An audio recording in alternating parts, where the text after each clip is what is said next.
Hey everybody, thank you for watching. I've got an update for you guys on this massive severe weather outbreak that's going to be happening Friday night into Saturday morning. We've got two regions of the U.S. that are going to be impacted by the severe weather. We've got the central U.S. that's going to be the pinpointed area for this severe weather, and then also the Northeast and the Ohio Valley. I think there's definitely a lot of severe weather possible of the Northeast. I think that the chances have been really rising in the past few hours of um, severe weather in the Northeast, and we're gonna break down why these chances are rising. But we really have a lot of issues that are going to be happening here, especially in the state of Missouri, and just the central U.S. in general. Then parts of the southeast, not the deep southeast like Florida, the Panhandle of Florida, but like Arkansas, Mississippi, Tennessee, Louisiana, maybe Texas as well. You guys are definitely going to get impacted by severe weather, maybe even Alabama. But we still have to see, what the track of this thing is and, the new information that we have on this system. So, your alerts here, what we've got going on, we already have a wind advisory that's out for, I guess we could say, all of Missouri and then pretty much all of Arkansas. This is your first-hand alert for those winds. That just tells you that this area is probably gonna see the most winds, like mean the highest wind gusts. You have a high wind watch though that does go out for southern Pennsylvania.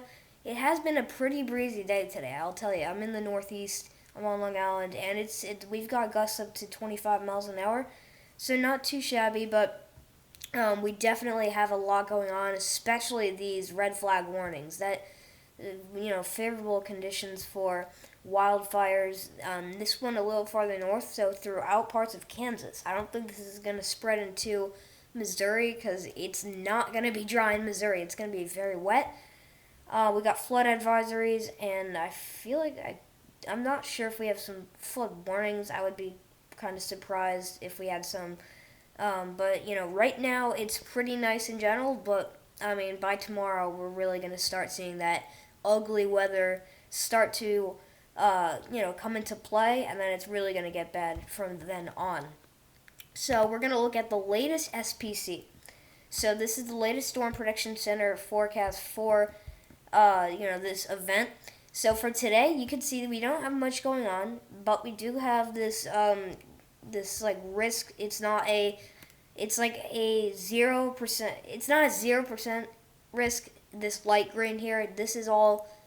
Um, this is all just showing you that there's a chance for thunderstorms, but almost they're almost definitely not going to be severe. I don't even think there are going to be any thunderstorms out here, but it's possible.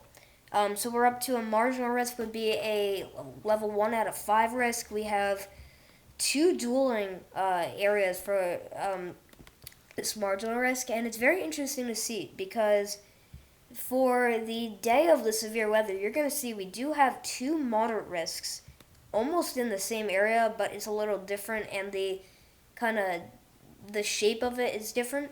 But for this marginal risk up here, we have for the northern one, we have Sioux Falls, North Fork. That would be North Fork. Excuse me, North Fork, Nebraska, Sioux Falls, South Dakota. I think I'm saying that right, and that's pretty much all those areas. And then for the southern one, this is a bit bigger, as you can see. We have Oklahoma City, Tulsa, Oklahoma, Plano, Texas, and Norman, Oklahoma. We also have Wichita Falls, not quite the DFW area, but anybody north from Dallas, maybe even Fort Worth. I don't know I think because Fort Worth is west of Dallas, so I'm not sure if you guys are quite in it. I'm not going to be surprised if this expands, but you never know. With today, it's not really. It kind of has a mind of its own today, because you don't have to be worried today, and there's not much going on today. So this is pretty much nothing. This is just showing you that the moisture is there. It's just waiting, because the tornado risk 2% for that same area of the border of Texas and Oklahoma. Wind 5%. Excuse me. Wind 5% for that area, and then hail a bit larger. Like I think this is like the exact same as the marginal risk. So the hail and marginal risk are exactly the same, but hail is only up to a 5% risk. Okay, this is for tomorrow. Tomorrow is really where things get crazy. So what we got going on is definitely a severe weather outbreak. We're gonna see that. Just because I'm saying this firsthand, because one, look how big this area is. This stretches all the way from the coastal regions of the Gulf of Mexico up into the Great Lakes regions. That is all the way up and down the country. That is many miles. And we also do have two areas of moderate risks with a population of under 4 million people. That is pretty bad.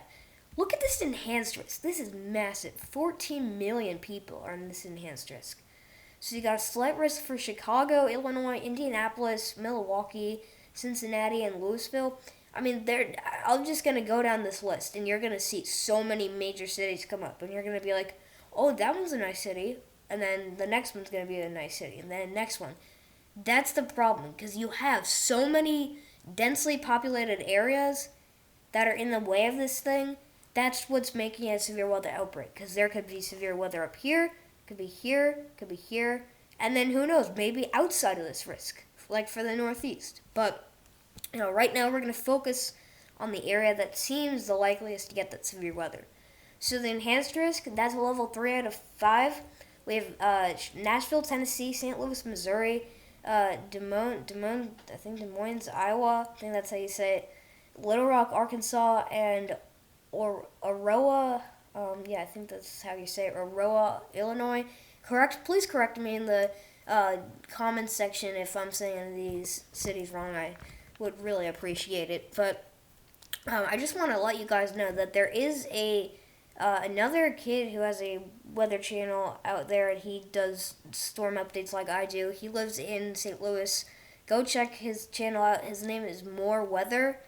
He's a really great weather forecaster, and I've really, loved what he does and, his channel. So please check that out. I think I'll put that in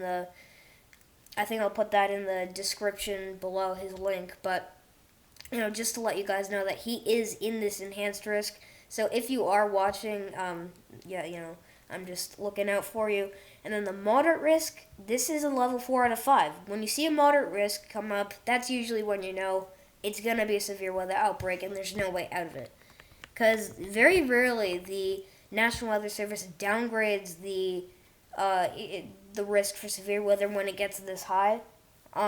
Because, it's just showing you that they're putting it out because they know something bad is going to happen.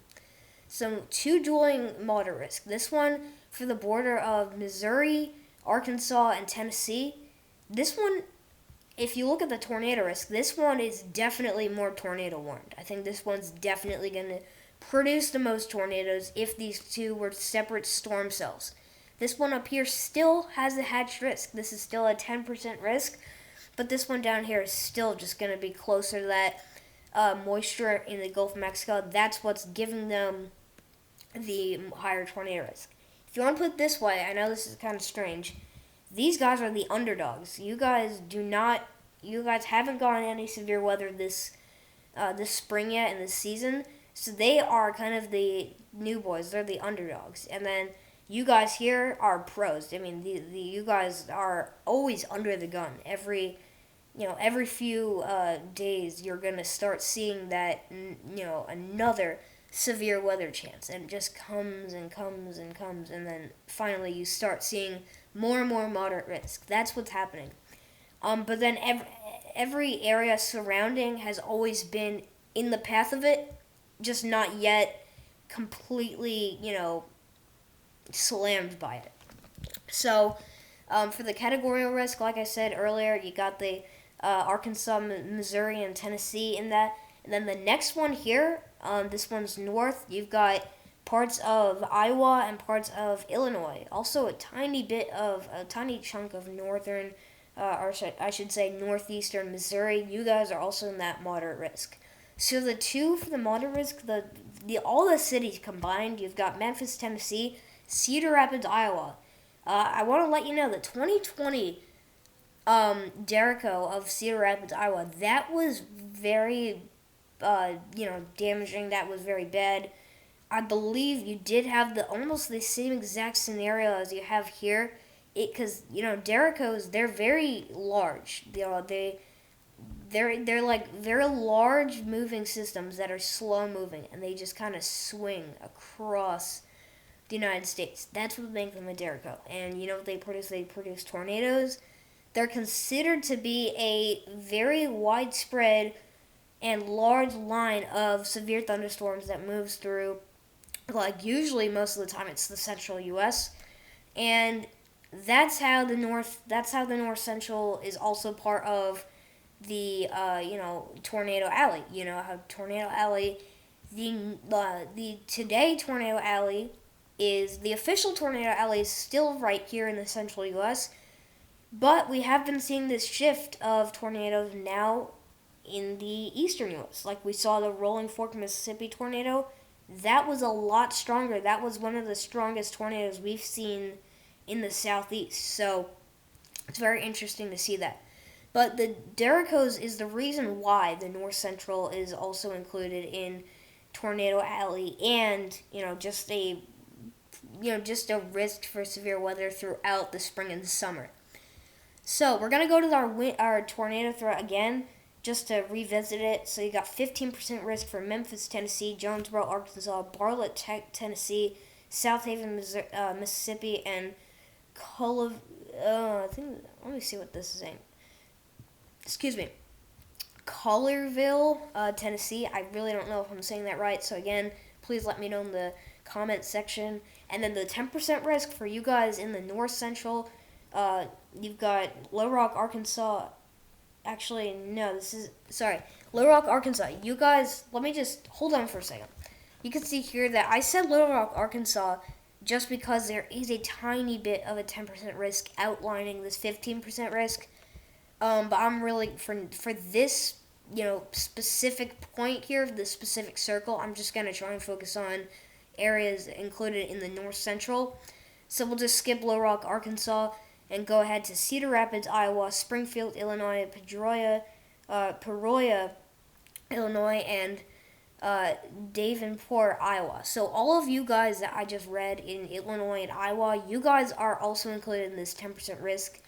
And then for the southeast, you guys have that outlining 10% risk of that 15% risk for tornadoes. So wind. Okay, this is where things really get dangerous. You're up to a 45% risk. You rarely see this happen, but I think we've seen this like 2 or 3 times already this year, and it's only March. So, it's pretty much April, because I think March, I'm not sure, I think March 31st marks the beginning, marks the end of March, but you can see that 45% risk. This is now for the North Central area. So it's almost like the pros for severe weather are included in the higher tornado risk, and then the underdogs get the higher risk for wind. Well, we're going to break that down, because later we're going to look at the max wind gust forecast for both the Northeast and I believe the Central U.S. If not, we could do it on the fly. I don't really know. I don't really care, but I just really want to let you guys know and show you that there is a lot of people out there that are freaking out over this, which they 100% have the right to. But there's also a lot of people that are, forecasting this. And more people, as I speak, are getting the idea that there's going to be a massive damaging wind event, not only for this area, but for the Northeast as well, and the Ohio Valley. So for 45% risk, you've got Cedar Rapids, Iowa, Davenport, Iowa, Iowa City, Iowa, Dubuque, I don't know, it's Dubuque, so Dubuque, I don't know, Dubuque, Iowa, I don't know if I'm saying that right, and then Mullen, Illinois. So Any of you in those areas and just the areas surrounding, anyone in this hatched risk, which is this shaded, the area with the dash marks and the outlined in black, you guys got to stay aware. You guys are, I'm telling you now, and I'm probably going to continue telling you, but I'm telling you now firsthand that you guys are definitely going to see damaging wind gusts. So the hatched area is 10% or greater probability of wind gusts 65 knots or higher within 25 miles of La Point. So, that means 65 knots is around 70 miles an hour. That's damaging. That's going to uproot large trees, and that's going to cause many power outages, widespread. 30% risk for Memphis, Tennessee, Nashville, Tennessee, St. Louis, Missouri, Des Moines, Iowa, and Little Rock, Arkansas. So it's almost identical to this enhanced risk. The 30% risk for 30% risk for wind is almost identical to the enhanced risk. So if you pay attention closely, you can see that as I switch back and forth, you'll see that the enhanced risk is the exact same area that's covering as the 30% risk for for wind. Okay, so we're going to go to hail. We do have a hatched risk, but thank God we don't have a 30% risk or a 45. So we're only up to a 15% risk. That still means, though, that we're going to see some large hail. This one is going to be given to the north central area of that moderate risk, so including Chicago, Illinois, Memphis, Tennessee, St. Louis, Missouri, Madison, Wisconsin, and Des Moines, Iowa. All of you guys are in a 15% risk. I think the hail threat is definitely just going to be farther north than in this area of, Arkansas, Tennessee, and a bit of northwestern Mississippi. So, we covered the latest SPC. Now we're going to look at the outlook of this system. So we're going to look at this model run. This is the FV3. This is the closest model run to a radar that goes out the farthest. So this goes out 60 hours, which is the perfect duration of the system for this area.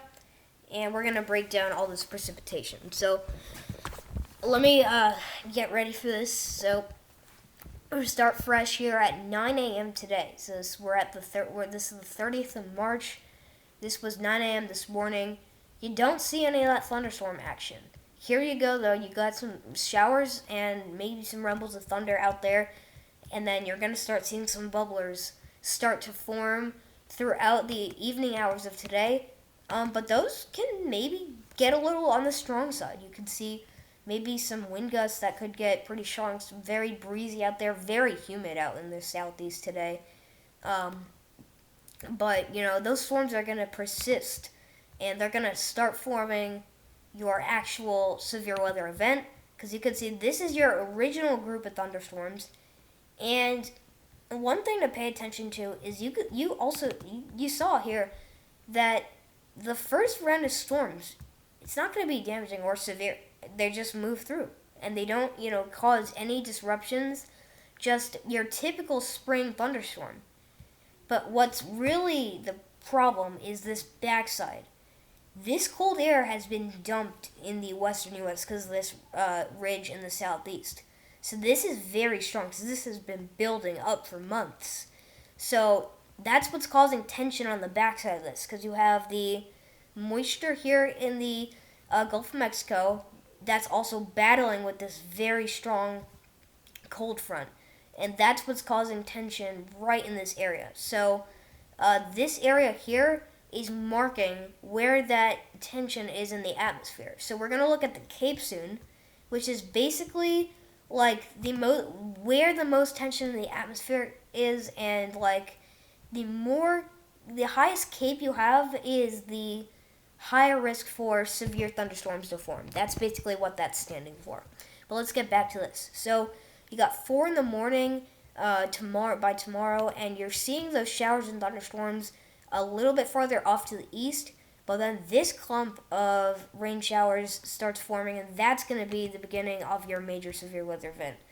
Because here you go, you've got very curvy thunderstorms here. This is supercells that could be composite. If they are composite, not composite, sorry. If they're moving counterclockwise, then that's going to mark the higher tornado risk, and a bit lower high wind risk for this area, but then a higher wind risk for the eastern U.S. So, scratch what I said about the composite.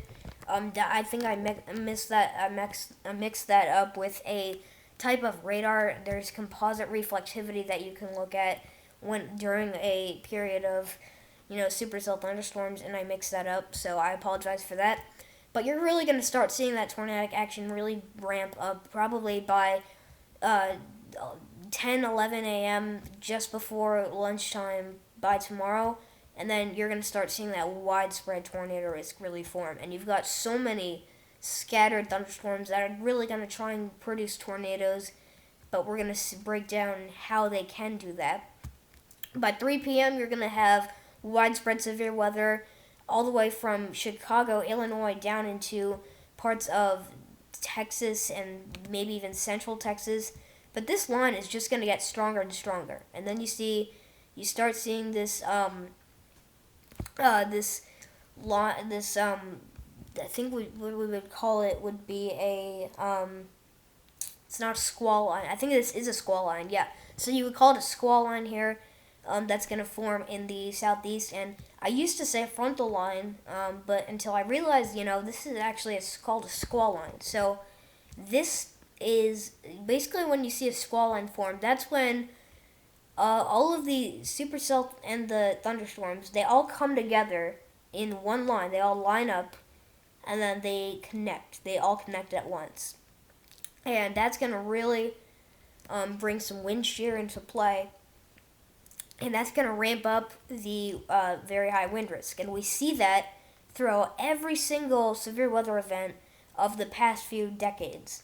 So, right off the bat, that's how we can tell when and where the damaging wind threat's going to be. So, this is 7 p.m. tomorrow.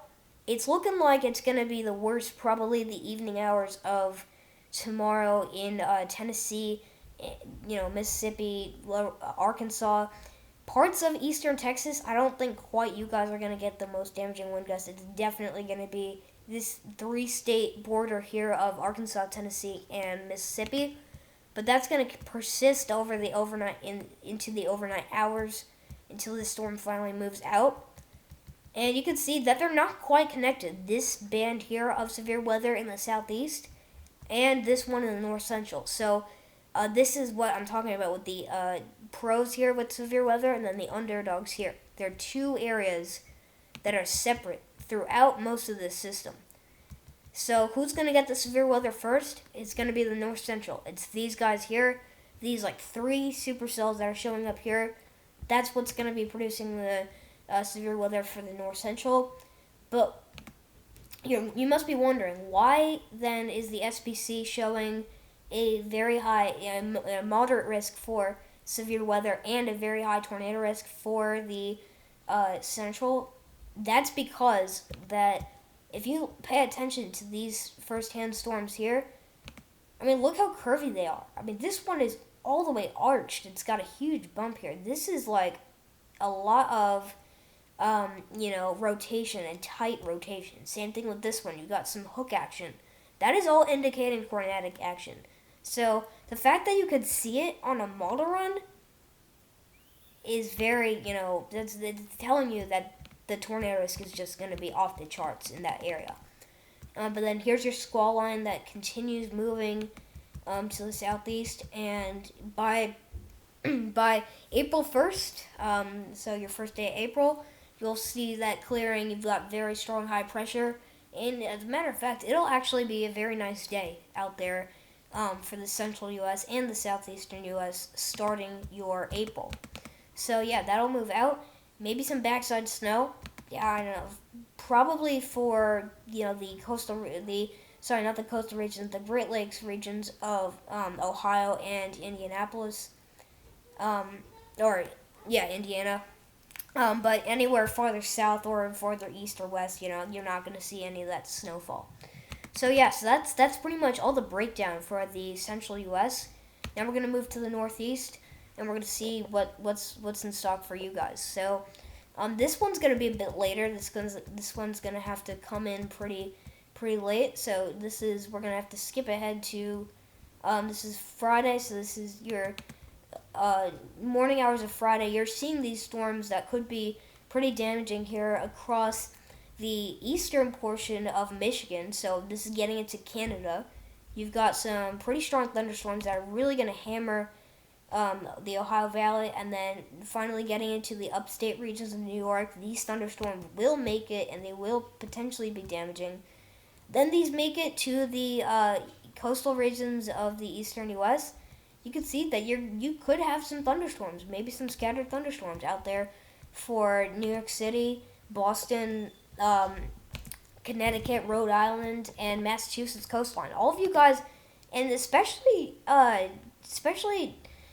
New Jersey. I think you guys could definitely see some of these thunderstorms. But I'm going to pause right here and just look and just take in how much action is going on here.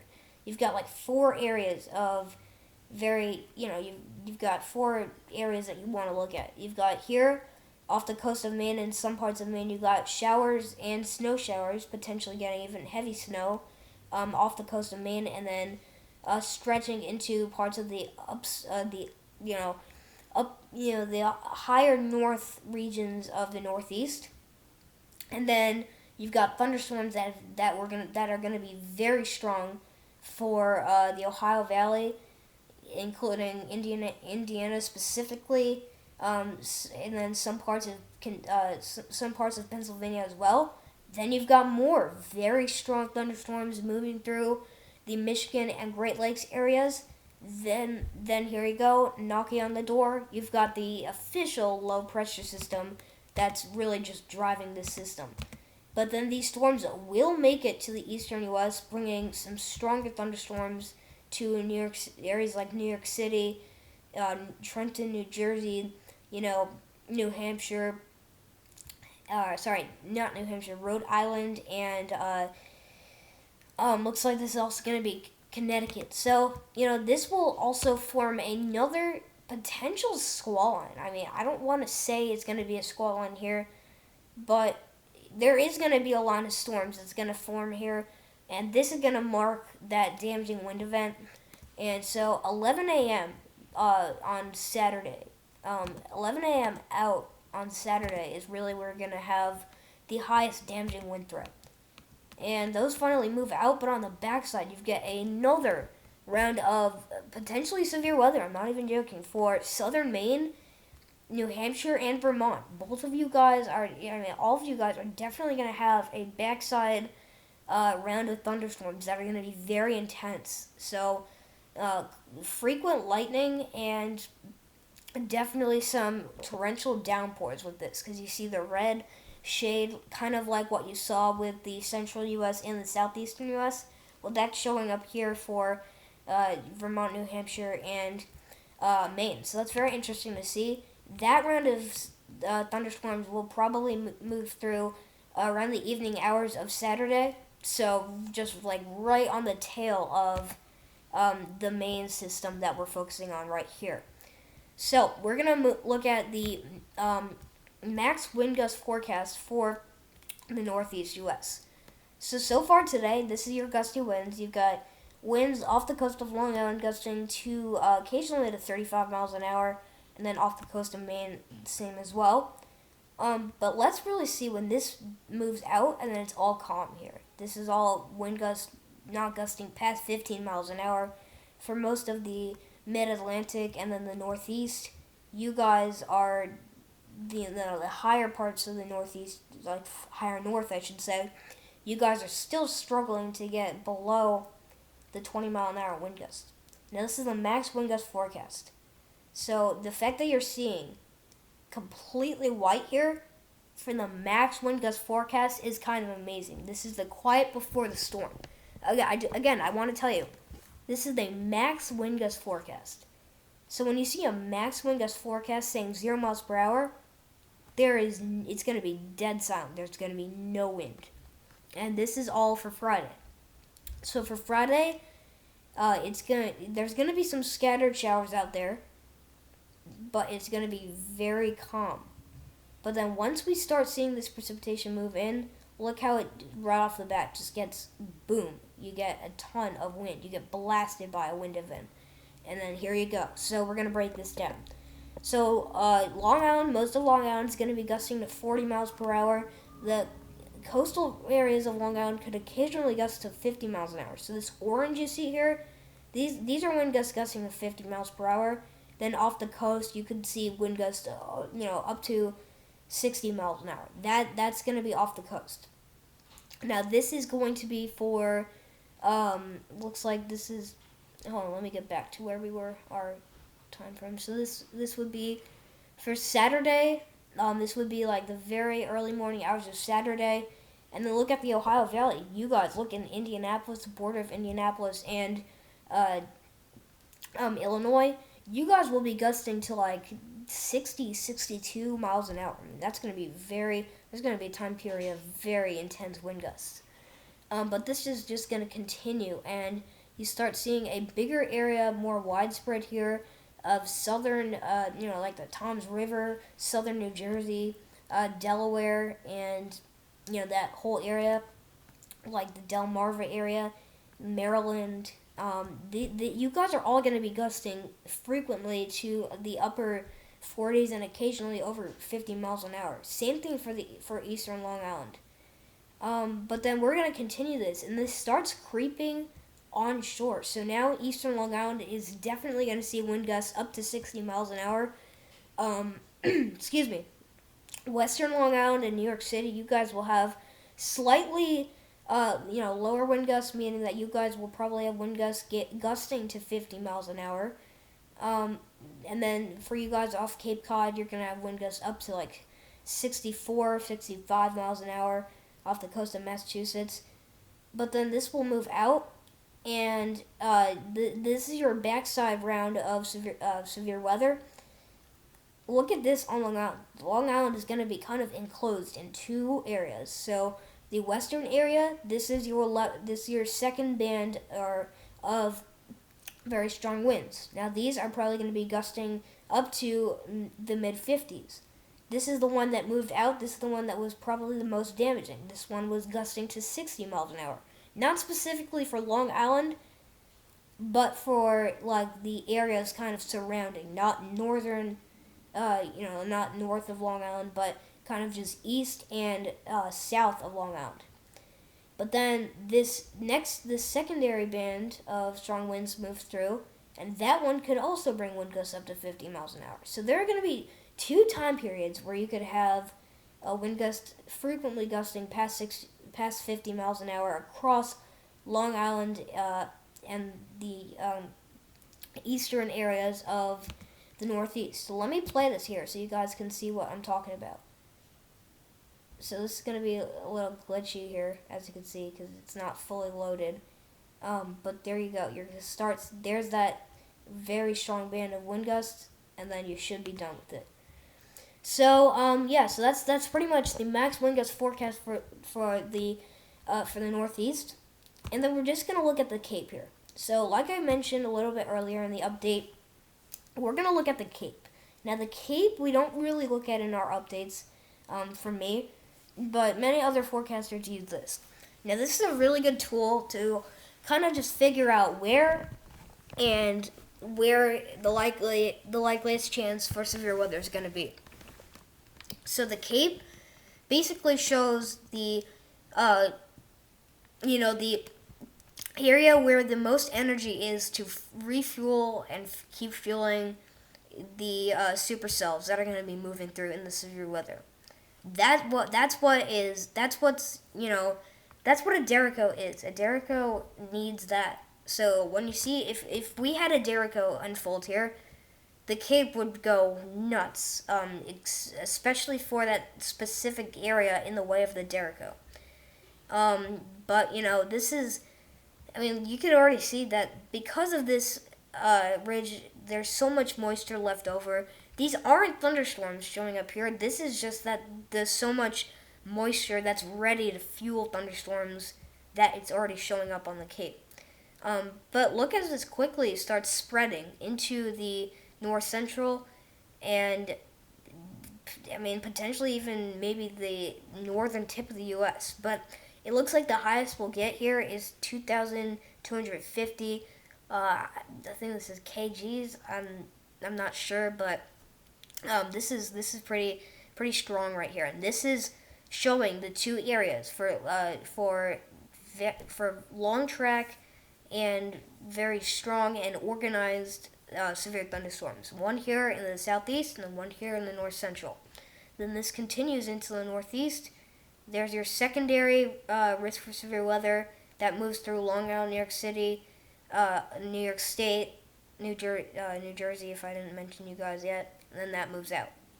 So it's very interesting to look at this tool, but that's really just indicating where the severe weather is likely and where it's, you know, gonna happen and how strong it's gonna be. So that's gonna wrap up the video, guys. Thank you so much for watching. If you haven't already, like, share, comment, subscribe, and not subscribe to the channel, and we'll catch you guys in the next video. So stay safe out there.